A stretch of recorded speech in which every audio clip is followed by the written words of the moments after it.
Ladies and gentlemen, welcome to Managing Disruptive Change. Before we start digging deeper into our topic, I would like to start with some examples in order to make you understand what we are talking about.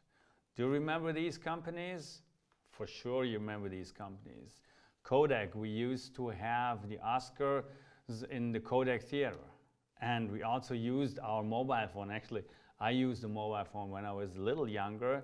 So these companies were very, very well known. But what do these companies actually have in common? Let's look at Kodak first. Kodak, for about 100 years, was market leader in photography. Actually, they invented the photography for every individual, every American. They created the so-called Kodak moment. They started in the 80s of the 19th century by going into that business, and what they basically did, they took photography from the portrait studios into every American's homes and all over the world. And they remained market leaders until the 17th of the 20th century. But then something happened. The digital photography came up. And actually, Kodak was the one who developed digital photography. They had the invention of digital photography. But they also failed in taking up that development and being successful also in the digital photography world, which at the very end led to the point that in 2012 they had to file for bankruptcy. Let's look at the other example, Nokia. Nokia is also a very historical company. I mean, more than 100 years old. They started in the 70s of the 19th century with rubber boots and rubber tires and all sorts of products in Finland, basically, and then all over the world. And then they developed a mobile phone. And this was one of the very popular Nokia mobile phones, and it was spread all over the world. And actually, they became market leader. At least in 1998, they were selling, I think, about 41 million mobile phones, and they were the #1 in the world market for selling mobile phones. However, a little later, smartphones came up. And if you look at the development from the 90s until today, it's not really a success story. Nokia struggles to keep pace with Apple. Nokia smartphone sales continue to decline, and so on. So at the very end, Microsoft took over, and actually Nokia is not successful, or is said to be not successful anymore. Looking at the recent development, maybe they can catch up again, but we'll look at that. So that's the second example of a company, Kodak and Nokia, two examples of companies who were very, very successful companies. However, they weren't able to keep up in a very specific moment of change. Let's look at other companies, Starbucks and IBM. What do these companies have in common? Starbucks is known as a coffee chain.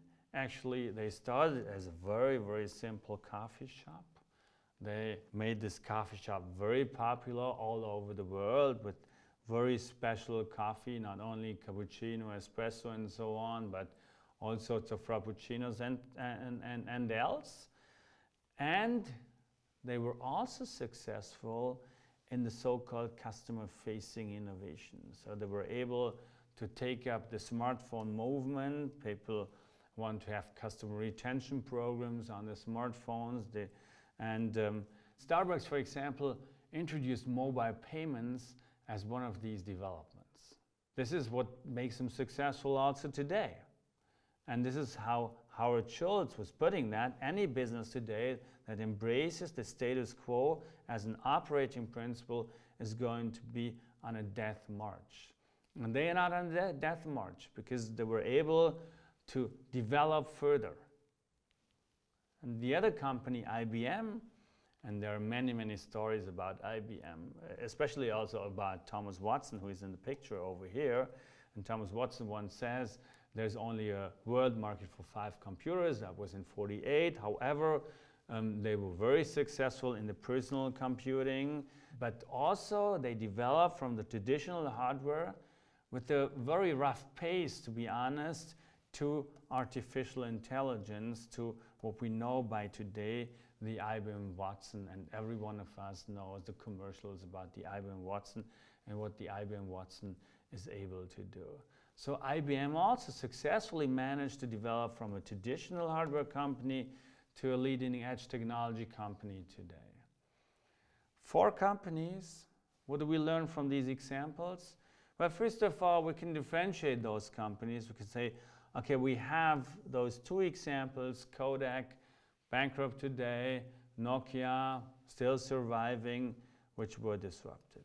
We have the disrupted companies. On the other hand, we have companies like Starbucks and IBM, and they were successful.